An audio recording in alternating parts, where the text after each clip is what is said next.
Mungu awabariki sana kwa hilo.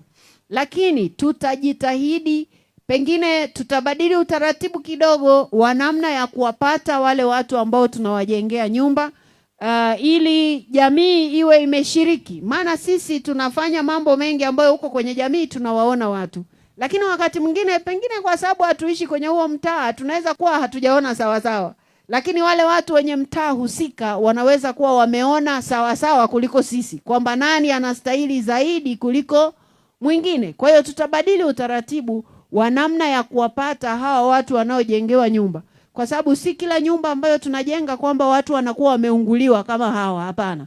Zingine hizi zilizotajwa hapa sio kwamba watu walipata athari za moto, ni kwamba tu kwenye huo mtaa hawa vijana wanakuwa wamepita na ile bendera ya upendo, halafu wakifika huko wanakutana sasa kati hao wanaowasaidia, labda wakipeleka chakula ama mahitaji mengine, wanasema tumepita nyumba fulani, labda ina watoto 5, halafu mama labda yuko peke yake au baba yuko peke yake. Basi tunaona katika wahitaji hawa, hii nyumba ina familia watoto wengi, basi ina uhitaji zaidi. Lakini huenda kwenye huo mtaa yupo mwingine ambaye ameachwa, ambaye ndo tungeanza naye huyo. Tunatamani tuwafikie wengi, lakini lazima tuanzie kwenye yule ambaye ni muhitaji zaidi.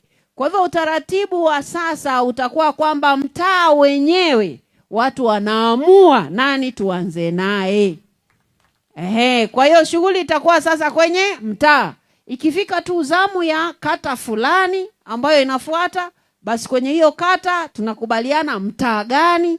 Tukisha kubaliana mtaa, wale wanamtaa watakubaliana pale na mabalozi. Wananchi wote wataambiwa leo kuna mkutano wa nini? Wa mtaa, ili wanamtaa waseme wao nani akumbukwe kwanza.